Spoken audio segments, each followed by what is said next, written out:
from a live account God. services call to the head basketball coach at the Ohio State University, coming off a 22-12 season. 5 seasons at Ohio State. All 5 of his seasons, guys, had at least 20 wins. He's just the second coach in Ohio State history to do that. Thad Matta was the first.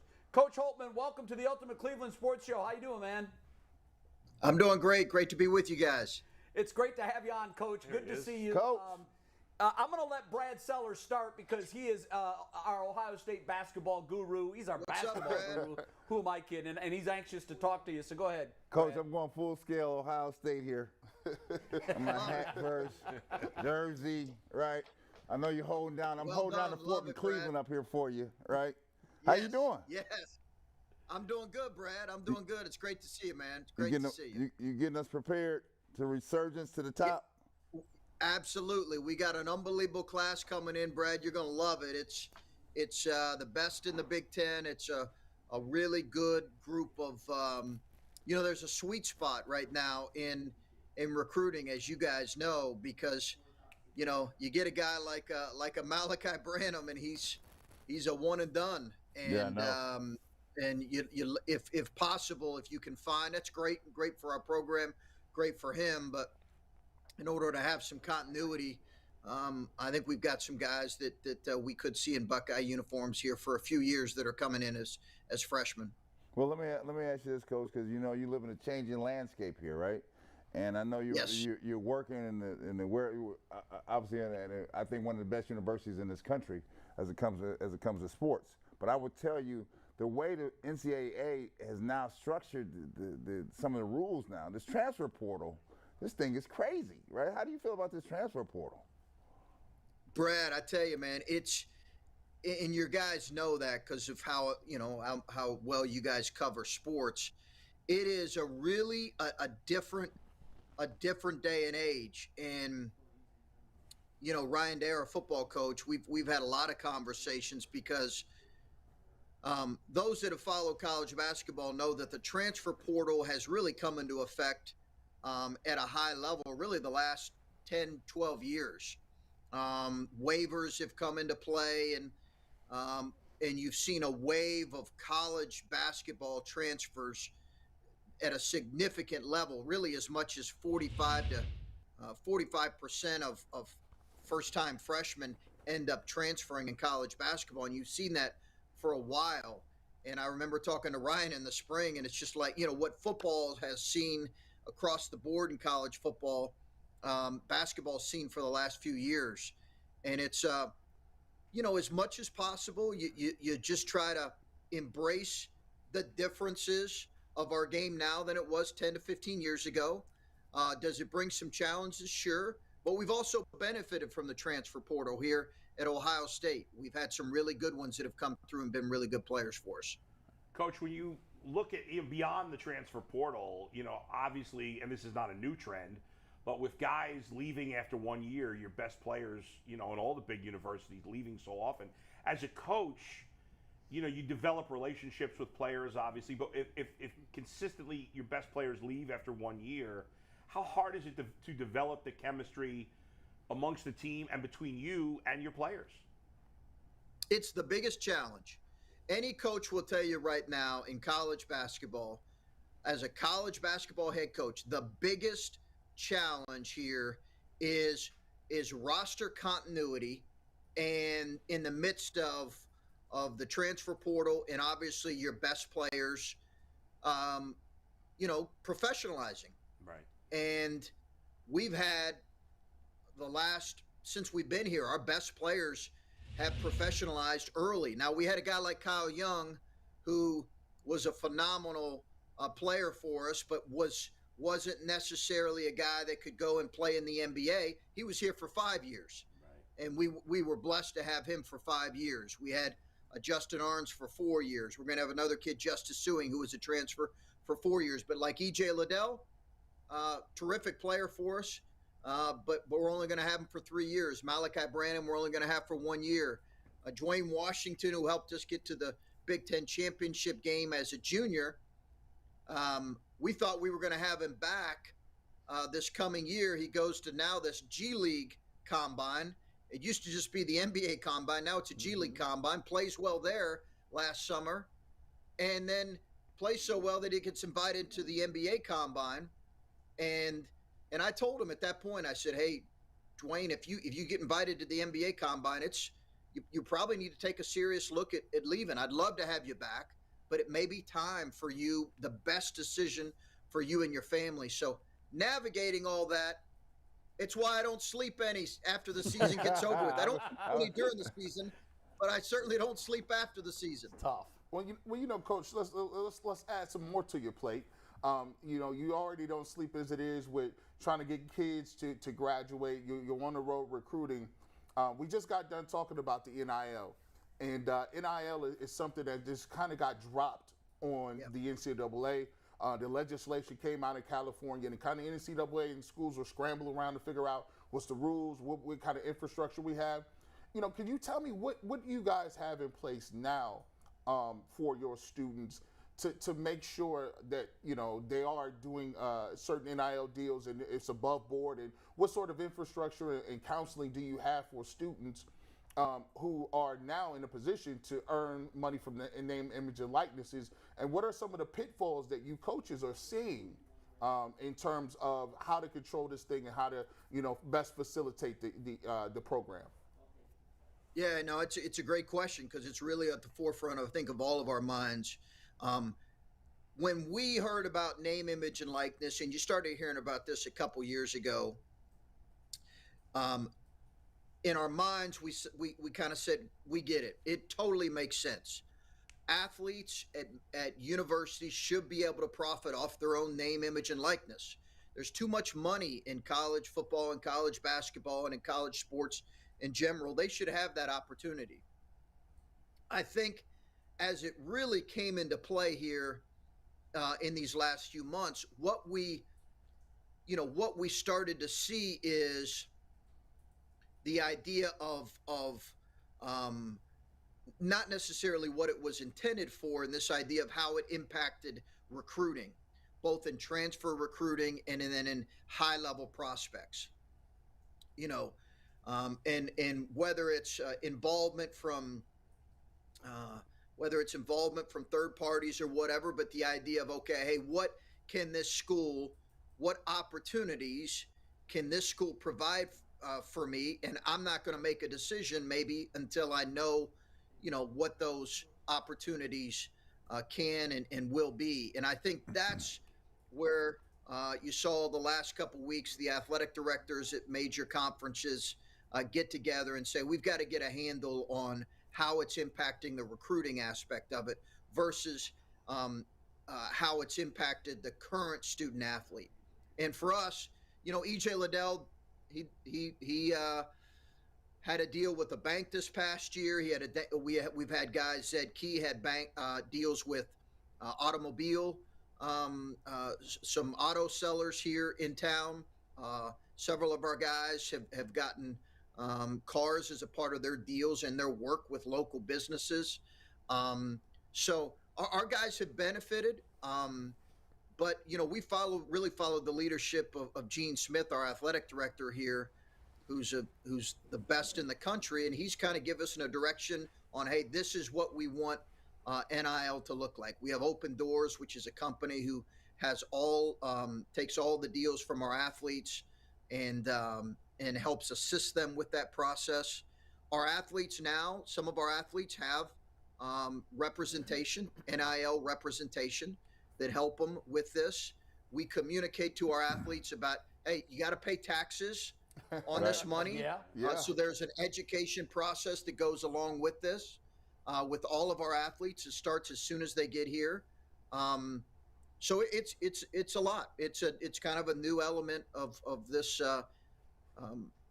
the college game. Coach, we should know by the end of the day today whether or not Ohio high school athletes will be able to monetize their name, image, and likeness. The principals have been voting for the last 2 weeks. We're expected we'll hear those results today because voting closed yesterday. I'm wondering your thoughts on the idea that high school athletes can now benefit because, as you know, the college basketball recruiting game is big time, and some of these players are stars on social media. What are your thoughts on that, and how will it change your job, the way you do your job? I think it's again really a really important and relevant question right now. I think that's where this is headed. Perhaps there'll be a different ruling than I would anticipate, but I could definitely see that this is where this is heading. As a matter of fact, I don't know how necessarily you stop it from heading in this direction. I just think there's going to be education required. Here's what I've said in recruiting when it comes to NIL. For us, I've told players and families, NIL can be a reason that you want to come to Ohio State, but it shouldn't be the reason. There's too many other really positive things about this place, and we have a great example right there, sitting with you guys that has benefited. There's too many other really good things that we want to communicate beyond a terrific education and a place that can benefit you well beyond just your time here. So if it's a reason, we understand that and we embrace that. We're going to lean into that and support that. If it's the reason you're choosing a place, we're probably not the place for you. You should probably choose somewhere else. All right, Coach, so let's get down to the nitty-gritty here. Ohio State back at the top of the ticket, right? I know you've been working the streets, number 6 recruiting class in the country, right? The Buckeye fever, faithful behind you, right? But we want to go deep. We want to see it, right? I know. Yes. I know you know it. So tell the folks how we getting there, right? Because I'm tired. I got to follow. I had to follow the Terrapins on the women's side, but I go to Chrysler Arena. I'm like, I walked into Michigan. They thought they had it going on. I'm like, no. Tell me how my Buckeyes getting back to the top, Coach. Yeah, I think we've got to. So we've had 4 opportunities, 4 years here of postseason opportunities when it comes to the NCAA tournament. We've been here 5 years. We've been a single-digit seed every year. We've been ranked in the top 15 in the country all 5 years. And as you know, Brad, when we got here, the program didn't even go to the NCAA tournament or the NIT the year before. Went to the NIT 2 years before, so it was in a position where it needed to be. There needed to be some things that we built in terms of solid recruiting classes. We were able to get there our first year and win a game, as well as our second year. I think for us, while we've advanced every year, the year we were picked highest, we were actually seeded highest. We got upset. We've advanced every year. I get it. We're as hungry as anybody about taking that next step in terms of what that looks like, and not just advancing to the second weekend, but beyond. I think the biggest thing for us, Brad, we got to continue to grow defensively. We have to continue to get improved length and size within our program across the board, kind of positions 1 through 5. I feel really good about the level of consistent success and being consistently good, but we're all obviously hungry for, to take that next step. And I really believe that this incoming freshman class, as they continue to grow and as we build beyond that class in the 23 class, gives us a real chance for that, Brad. Coach, that's just to tell you, because I think Bull has a question, but I want to tell you, the day you beat Duke in Columbus, I called every Duke player I knew on the phone that night. Called from Gene Banks on down. I was like, Did you? I was no idea. I was waiting for that. Waiting for it. Oh, man, I love that. I wish I could have heard those calls. I wish I could have heard that. One of the things, and you know this, when you're in this position, like when you celebrate, somebody said the other day, is the best part of your job? Is it beating, Duke when they're number 1 in the country in a sold-out place? I said, the best part of my job is the people who love and care about this place doing just what you did, calling their friends, calling their buddies at other schools, the pride that they have in that. And that's why we're so hungry to obviously do what we just talked about in terms of continuing to grow this thing and advance even deeper in the tournament. Because you feel that as the head coach at a place like this, you really want to make the people who love and care about this place really proud. And because you guys have had sustained success in the regular season, the expectations have grown, right? But the tournament is so wacky and so crazy. You never know. There's plenty of great teams every year that get knocked out early. When you, after you're eliminated from the NCAA tournament, do you kind of assess how you prepared the team for the tournament and say, hey, maybe we did it right, it just didn't work out? Or is it, maybe we could do this differently or that differently? Is that a lot of self-evaluation at the end of the year? Yeah, every year. And we really did when we got beat as a 2 seed. We really tried 2 years ago, we tried to really look and say, okay, granted it was in the bubble. Granted, we had just played in the Big Ten championship game in Indianapolis and stayed in the same hotel and couldn't go outside for about 8 days. It was odd circumstances, and we had a very significant injury. But I think every year you look at it, it was a really moving text from Jay Wright the day after he beat us. And it was, obviously I'd known Jay from our days in the Big East. And he just talked about a 7-year span in his program where they were basically a 1, 2, or 3 seed most years.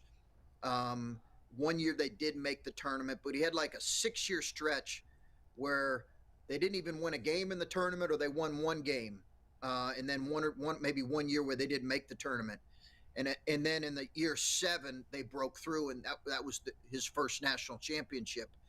And he just said, hey, I think it was an older coach. I think maybe at that time he knew he was going to retire, but it really meant so much to me.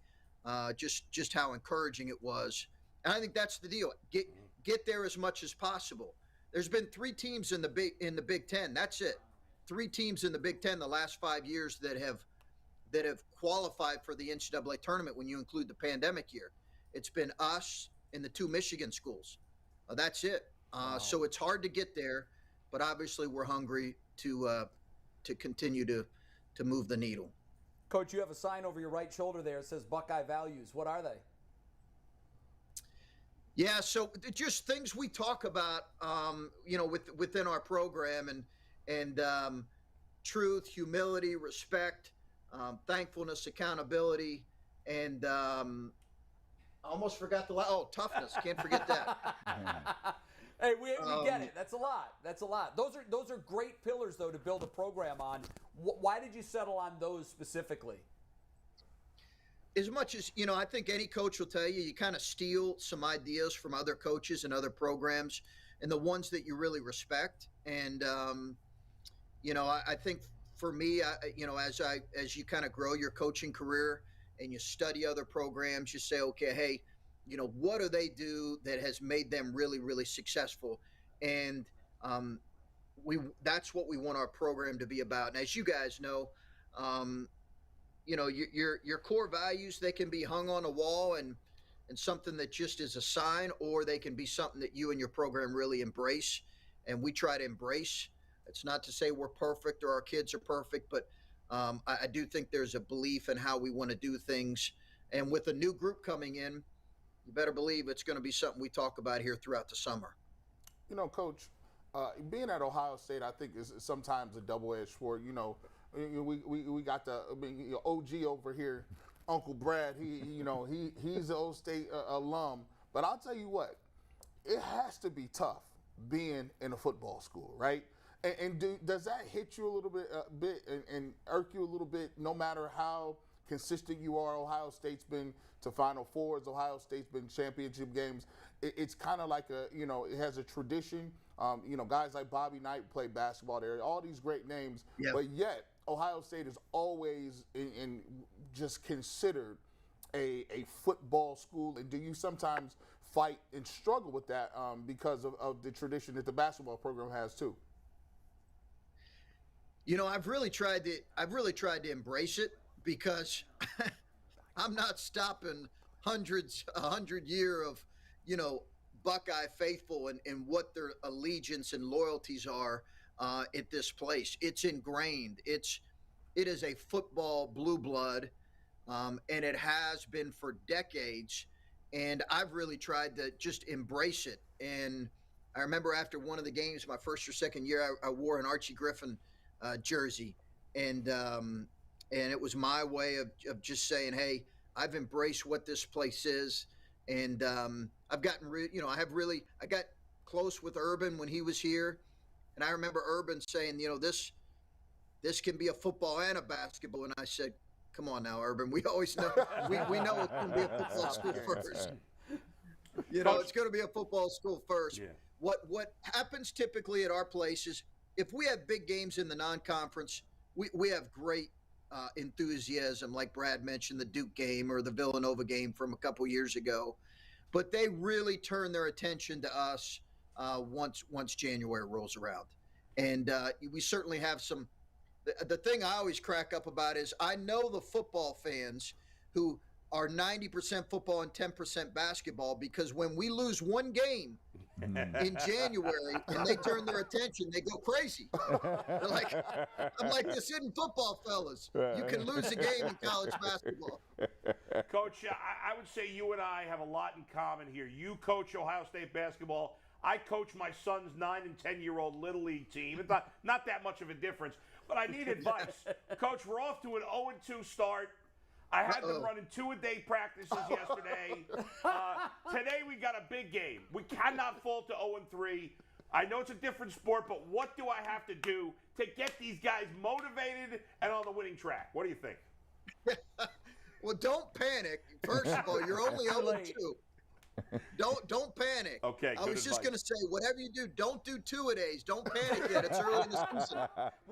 But you just did 2-a-days. Hey, you know what I say to our players all the time? I said to our players, I say, hey, players win games, and I have this deal. I say in the middle of every game, and I said it late in the Duke game. I said, hey, trust our players, trust our work. Trust our players, trust our work. So that's what I would encourage you. How many games do you have in a full season? We got 16 in the regular season. Fortunately, everybody makes the playoffs. That's all that matters. Get to the playoffs in a great frame of mind, and you'll be in a good spot. There you go. All right, good advice from Coach. We're gonna get a win tonight. Coach, we're fired up. Coach, really quickly, you got to tell him. Even in college, they only let you train 20 hours a week. Don't have the 9 and 10. Restrictions. Just restrictions. He's doing 2-a-days with the 9-year-olds, man. We need to hit. We got to get some swings in. I love it. I love the passion. Coach, thanks so much for joining us on the Ultimate Cleveland Sports Show. Best of luck to you and the Buckeyes next season. I know you got a lot of excitement with that recruiting class. Thanks again for coming in. Hey, Coach, stay there. I appreciate it, guys. Keep doing what you're doing. Best of luck with the show. Look forward to watching. All right. Thanks, Coach.